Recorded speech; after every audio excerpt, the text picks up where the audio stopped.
किसान का बेटा हूँ, जब उनको वोट लेना होता है, लेकिन जब वोट ले लेते हैं तो कह देते हैं ये किसान खालिस्तानी है, ये किसान विपक्ष के हैं। तो मैं पूछ रही हूँ कि पूरा विपक्ष जो है वो किसान उनके हैं। झारखंड में भी ईवीएम से चुनाव नहीं होना चाहिए। देखिए कहीं पे भी नहीं होना चाहिए था। झारखंड में हम जीते। देखिए बीजेपी क्या करती है, जब 3 राज्यों में चुनाव एक साथ होते हैं तो 2 राज्य जीत लेती है, 2 राज्यों में तो 1 राज्य जीत लेती है। अगर सारे ही जीत जाएगी तो जनता को डाउट हो जाएगा। वो इस तरीके से गेम खेलते हैं, 3 में 2 जीतेंगे, 2 में 1 जीतेंगे। राहुल गांधी को ज्यादा मेहनत वायनाड से ज्यादा मेहनत महाराष्ट्र में करनी चाहिए थी। देखिए राहुल जी को जहाँ मेहनत करनी चाहिए थी उन्होंने की, और मैंने कहा ना यूपी में भी लोग यही कह रहे थे कि राहुल जी को यूपी में ज्यादा मेहनत करनी चाहिए थी। और उस सीट से देखिए आपको राम मंदिर वाली सीट से भी हरा दिया गया।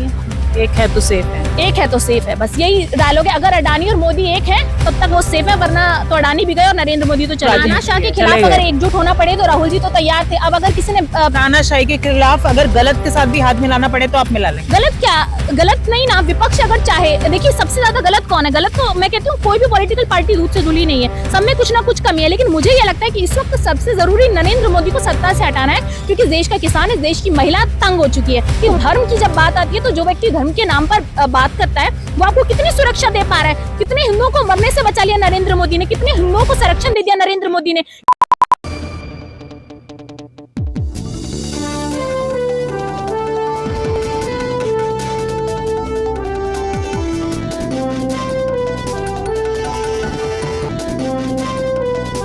नमस्कार दर्शकों, बहुत बहुत स्वागत है आपका न्यूज़ पे। आपके साथ मैं हूं सवेरा छाबड़ा। किसान दिल्ली कूच करना चाह रहे हैं लेकिन उनको रोका जा रहा है।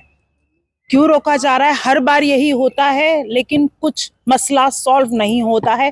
कांग्रेस नेता तनु मेरे साथ मौजूद हैं, इनसे बातचीत करते हैं क्या राय है किसानों को लेकर, क्योंकि किसान का मुद्दा वो लोग कहते हैं विपक्ष उठाता है, विपक्ष के साथ, विपक्ष है कांग्रेस किसानों के साथ। क्या कहोगे?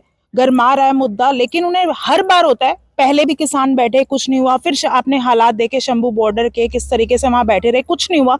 चुनाव होते हैं, चुनाव बातें की जाती हैं लेकिन काम नहीं होता। देखिए आपके सवाल में ही जवाब था, लेकिन मैं आपको बता देती हूँ कि किसान बार बार क्यों आना चाहते हैं। क्योंकि किसान जो मांगों को रख रहे हैं उस मांगों को भारतीय जनता पार्टी नहीं सुनती। किसान मुआवजे की बात करते हैं, भारतीय जनता पार्टी नहीं सुनती। अजय मिश्रा टेनी कई किसानों को कुचल देते, इस पर एक्शन नहीं लिया जाता, उन्हें उसके पद से निष्कासित नहीं किया जाता। तो सवाल ये कि क्या इस देश में किसानों को तड़पाया जा रहा है? किसानों का जब वोट लेना तो नरेंद्र मोदी कह देते हैं कि मैं किसान का बेटा हूँ, नरेंद्र मोदी कह देते हैं मैं जवान का बेटा हूँ, जब उनको वोट लेना होता है। लेकिन जब वोट ले लेते हैं तो कह देते हैं ये किसान खालिस्तानी है, ये किसान विपक्ष के हैं। तो मैं पूछ रही हूँ कि पूरा विपक्ष जो है वो किसान उनके हैं? तो किसानों किसी भी पार्टी के नहीं होते। किसान वो होता है जो अपने मुद्दों को रखता है। वो एक, मेरे को लगता है कि किसान अनुप जाते हैं इस देश के लिए, वो फिर भी गरीब रहता है, फिर भी देश के लिए अनुप जाता है। लेकिन बावजूद इसके जब भारतीय जनता पार्टी के नेता इस तरीके के आरोप किसानों पर लगा देते हैं तो सवालिया निशान खड़े कर देता है कि भारतीय जनता पार्टी के जो नेता, उनकी मंशा क्या है, उनकी सोच क्या है, उनकी गिरी सोच है ये, जो किसानों को विपक्ष कैसे जोड़ देते हैं। तो किसान अपने मुद्दों को लेकर पहले भी दिल्ली कूच कर रहे थे, आज भी करेंगे और आगे भी करेंगे।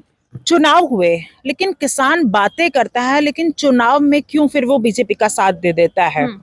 मुझे ऐसा लगता है कि किसानों को ये लगता है कि शायद इस बार नहीं अगली बार बीजेपी उनकी बात मान लेगी। एक बार नहीं, हर बार हो रहा है ना। आप देखिए ना, लगातार चुनाव हो रहे हैं। लोकसभा हुआ, विधानसभा हुआ, हरियाणा हुआ, फिर महाराष्ट्र हुआ। आप बता दो किस तरीके से। कहीं ना कहीं ये चिंता का विषय, और मुझे लगता है कि देश इस बात को समझने में कहीं ना कहीं चूक रहा है। क्योंकि मोदी जी हमेशा हिंदुत्व की बात करते हैं तो लोग धर्म के प्रति आस्था रखते हैं, उनका कनेक्शन होता है, तो वो पिघल जाते हैं और वोट कर देते हैं नरेंद्र मोदी को। लेकिन उनको समझने की जरूरत है, एक किसान जो बार बार बॉर्डर पर लड़ा, मुझे खेद है इस बात का, मुझे कहते हुए भी शर्म आ रही है कि हरियाणा के अंदर जिन जनता ने उनको वोट दिया, जब किसानों को इस तरीके से गोली बरसाई जाती थी, मैं वहां पर प्रेजेंट थी, मैंने अपनी आंखों से देखा, मैंने वो न्यूज कवर की कि कैसे उनके वो मतलब घायल हो गए थे किसान। एक व्यक्ति घायल हो जाता, उसके पूरे ब्लड आ रहा था, उसका पूरा पोर्शन जल चुका था, इस तरीके से गोलीबारी हुई वहां पर। तो मुझे ये लगता है कि बावजूद इसके अगर आप हरियाणा में बीजेपी को जिताते हैं तो आपकी सोच बताती है, फिर आप अपनी मांगों को कैसे रखते हैं। अगर आप अपनी मांगों को रखना चाहते हैं तो आपको सत्ता परिवर्तन करना होगा। उन्हें समझना होगा कि अगर वो अपनी मांगों को रखना चाहते हैं तो उन्हें सत्ता परिवर्तन कर ही मोदी जी समझ पाएंगे। अगर आप सोचेंगे कि एक मौका तो आप 1000 मौके भी दे दीजिए,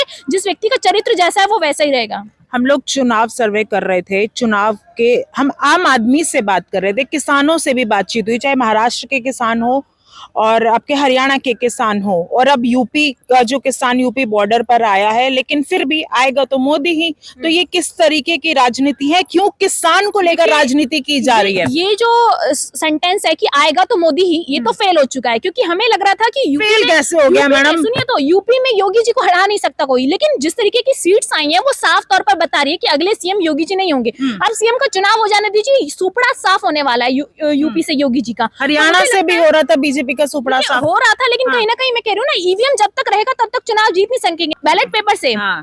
बैलेट पेपर से अगर हमारी हार होती है तो हमें वो भी स्वीकार है, लेकिन अगर ईवीएम से हार होती है तो हम अपनी हार स्वीकार ही नहीं करते, क्योंकि ईवीएम को चारों तरफ से इन्होंने फिट कर रखा है और ईवीएम फिट करके किस तरीके से चुनावों को लूटते हैं, बूथ्स पर किस तरीके से कैप्चरिंग करते हैं। एमपी इलेक्शन में मैंने अपनी आंखों से देखा, कोई पुलिस प्रशासन वहां पर लागू नहीं था, मामा का जादू नहीं चला, लेकिन मामा का जो सेटिंग थी ना वो जरूर चल गई। ईवीएम को इन्होंने इस तरीके से हैक कर रखा है। एक सोचिए, गूगल को जब आप हैक कर सकते हैं, एक व्यक्ति हैक करता है, उसको गूगल अपनी कंपनी में जॉब दे देता है, तो सोचिए ईवीएम को कैसे हैक नहीं किया जा सकता। टेक्नोलॉजिकल चीजें हैं। तो मुझे लगता है कहीं ना कहीं स्वरा भास्कर ने भी आरोप लगाए थे कि कम चार्ज थी इसलिए उनके पति हार गए। तो मुझे लगता है ईवीएम से चुनाव नहीं होना चाहिए। अगर जनता चाहती है, अगर बार बार आरोप लग रहे हैं, तो बीजेपी को लगता है कि अगर वो जीत रहे हैं तो इस तरीके की चीजें नहीं होनी चाहिए। झारखंड में भी ईवीएम से चुनाव नहीं होना चाहिए था। देखिए, कहीं पे भी नहीं होना चाहिए था। झारखंड में हम जीते, देखिए बीजेपी क्या करती है, जब 3 राज्यों में चुनाव एक साथ होते हैं तो 2 राज्य जीत लेती है, 2 राज्यों में तो 1 राज्य जीत लेती है। अगर सारे ही जीत जाएगी तो जनता को डाउट हो जाएगा। वो इस तरीके से गेम खेलते हैं, 3 में 2 जीतेंगे, 2 में 1 जीतेंगे, और केंद्र का तो चुनाव जीतते ही जीतते हैं। तो केंद्र में जिस तरीके से आंकड़े आए हैं वो कहीं ना कहीं बता रहे हैं।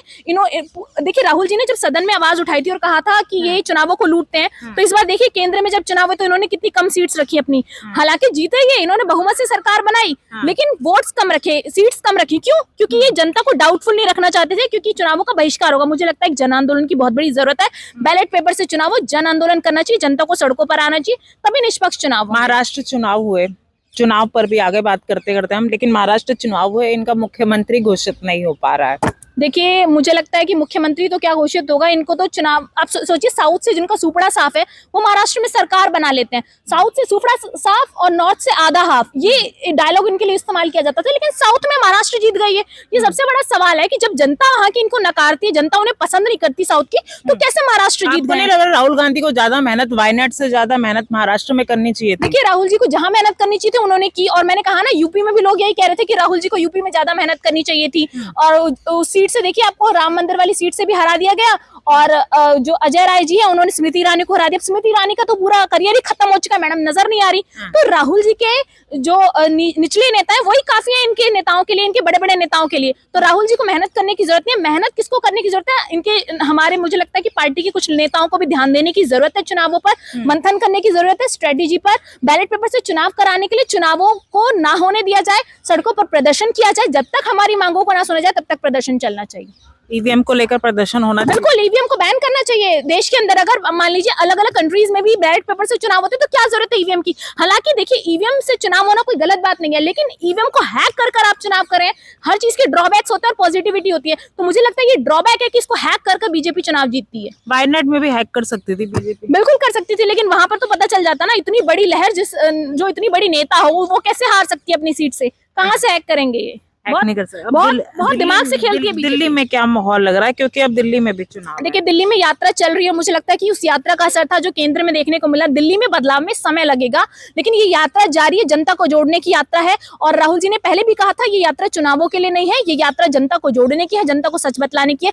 धीरे धीरे हम उस पड़ाव पे आ रहे हैं। आज किसान निकलकर प्रदर्शन कर रहा है, कल महिलाएं निकलकर प्रदर्शन करेंगी, अगले दिन पुरुष निकलकर प्रदर्शन करेंगे। इस प्रदर्शन का ही असर होगा कि नरेंद्र मोदी की सरकार जाएगी। और मुझे लगता है कि अडानी वाला जो मामला हुआ है, जिस दिन अडानी फंस गया, नरेंद्र मोदी की सत्ता वैसी चली जानी है।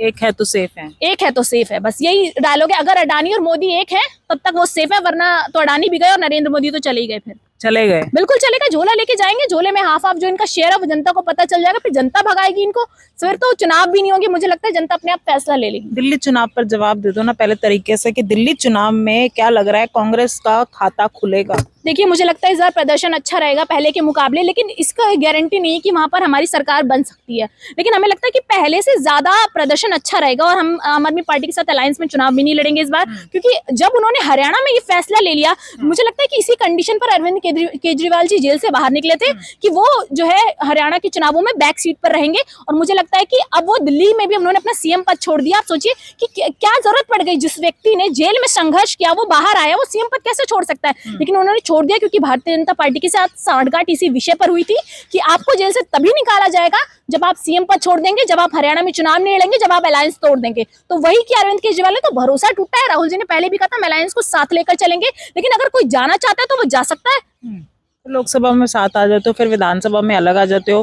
पहले एक दूसरे के हाथ मिला के बात करते हैं, फिर एक दूसरे को गालियां देते हुए नजर आते हो। ये कैसी वो राजनीति तानाशाह के है? खिलाफ अगर एकजुट होना पड़े तो राहुल जी तो तैयार थे। अब अगर किसी ने तानाशाही के खिलाफ अगर गलत के साथ भी हाथ मिलाना पड़े तो आप मिला लेंगे? गलत क्या, गलत नहीं ना, विपक्ष अगर चाहे, देखिए सबसे ज्यादा गलत कौन है? गलत तो मैं कहती हूँ कोई भी पॉलिटिकल पार्टी दूध से धुली नहीं है, सब में कुछ ना कुछ कमी है। लेकिन मुझे ये लगता है कि इस वक्त सबसे जरूरी नरेंद्र मोदी को सत्ता से हटाना है, क्योंकि देश का किसान, इस देश की महिला तंग हो चुकी है। तो मुझे लगता है कि उनको हटाने के लिए जो एकजुटता हुई थी, जो विपक्ष एकजुट हुआ था, वो बहुत जरूरी था और वो हो चुका है। क्योंकि धर्म के नाम पर इन्होंने लोगों को जो ठगा है और लोगों को हिंदुओं के नाम पर जो भड़काया है, उसको हटाने के लिए विपक्ष का एकजुट होना जरूरी था। देश का किसान, देश की महिला की बात कर रहे हो, महिलाओं ने ही उन्हें महाराष्ट्र में सरकार बनवाई है।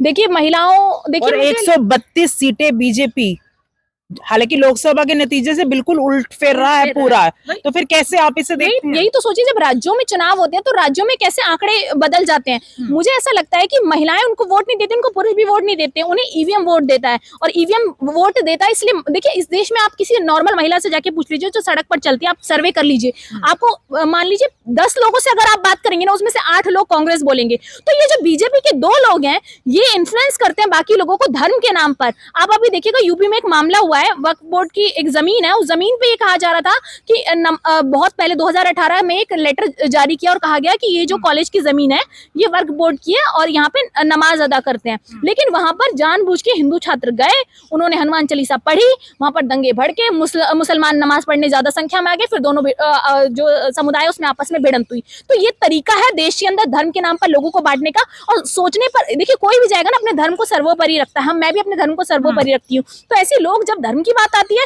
तो उनके लिए गरीबी मैटर नहीं करती, उनके लिए बेरोजगारी मैटर नहीं करती। पर मुझे लगता है कि धर्म की जब बात आती है तो जो व्यक्ति धर्म के नाम पर बात करता है वो आपको कितनी सुरक्षा दे पा रहा है? कितने हिंदुओं को मरने से बचा लिया नरेंद्र मोदी ने, कितने हिंदुओं को संरक्षण दे दिया नरेंद्र मोदी ने, कितने हिंदुओं को एक्स्ट्रा नौकरी दे दी, कितने हिंदुओं को एक्स्ट्रा अच्छे कॉलेजेस में पढ़ा दिया। तो लाइए ना, आप अगर हिंदू की बात करते हैं तो अलग कॉलेजेस बनाइए, अलग स्कूल बनाइए हिंदुओं के लिए। मैं देखती हूँ जो सड़क पर बच्चे वो अलग बनाएंगे तो तब आप लोग हावी हो जाओगे, कहोगे कि हिंदुओं के लिए कर रहे हैं, फिर मत बोलिए तब भी हावी हो जाओगे। जो चीज आप नहीं कर सकते वो मत बोलिए। मोदी जी कहते हैं मैं विशेष समुदाय के हम खिलाफ हैं, टोपी से पहचान लिए जाएंगे, कपड़ों से पहचान लिए जाएंगे। तो फिर आप हिंदुओं की बात क्यों करते हैं? आप सीधा बोलिए कि मैं दोनों के साथ हूँ। वोट लेते वक्त तो आप ये कभी नहीं कहते कि हम मुसलमानों के साथ नहीं है, वोट तो आपको दोनों का चाहिए। तो फिर आप स्पेशलिटी कैसे दे सकते हैं हिंदुओं को? सिर्फ मोदी जी जो बोलते हैं वो करते नहीं, वो वादे झूठे, वो बातें जुमले, वो जुमलेबाजी करते हैं। जुमलेबाजी करते, झूठ बोलते हैं। कांग्रेस ने भी तो इतनी जुमलेबाजी करी थी, तभी तो नकार दिया, फिर मोदी जी को प्रधानमंत्री बना दिया। कांग्रेस की काम की वजह से कांग्रेस को नहीं नकारा जा रहा, कांग्रेस के वादों की वजह से कांग्रेस को नहीं नकारा जा रहा। मुझे लगता है जनता नकार भी नहीं रही। पहला तो सबसे पहली बात ईवीएम, और दूसरी बात कि नरेंद्र मोदी के धार्मिक मुद्दे जो कि जनता के बीच जाकर ये लोग रखते हैं और धर्म के नाम पर लोगों को लड़ाते हैं। जनता की आंखों पर धर्म की पट्टी बन चुकी है, मुझे लगता है वो धीरे धीरे खत्म हो रही है। यूपी ने इस बात का प्रमाण राम मंदिर की सीट से दिया और मुझे लगता है कि केंद्र में भी इसका काफी असर देखने को मिला है। यूपी में उपचुनाव के बारे में क्या कहोगे? देखिए उपचुनावों का जो रिजल्ट आया, मैंने बताया ना, इनका वही काम है ईवीएम। जब तक ईवीएम रहेगी हम कुछ नहीं कह सकते कि हम चुनाव हारे हैं कि जीते। अगर हम नेचुरली भी हार रहे होंगे फिर तो चुनाव लड़ो ही मत। बिल्कुल, मैं तो चुनाव ही मत लड़ो। नहीं लड़ना चाहिए। जनता को सड़कों पर आना चाहिए, बैलेट पेपर से चुनाव कराने के लिए जन आंदोलन होना चाहिए, नेताओं को पूरी तरीके से बायकॉट कर देना चाहिए इलेक्शंस को। भाई ईवीएम से चुनाव होगा तो बीजेपी आएगी, वरना बैलेट पेपर से चुनाव होना चाहिए, ऐसा इनके दावे हैं। आपको क्या लगता है कि ईवीएम से चुनाव निष्पक्ष होते हैं या पक्षपात होता है? हमें कमेंट करके जरूर बताइएगा। फिलहाल इस वीडियो में इतना ही। जय हिंद, जय भारत।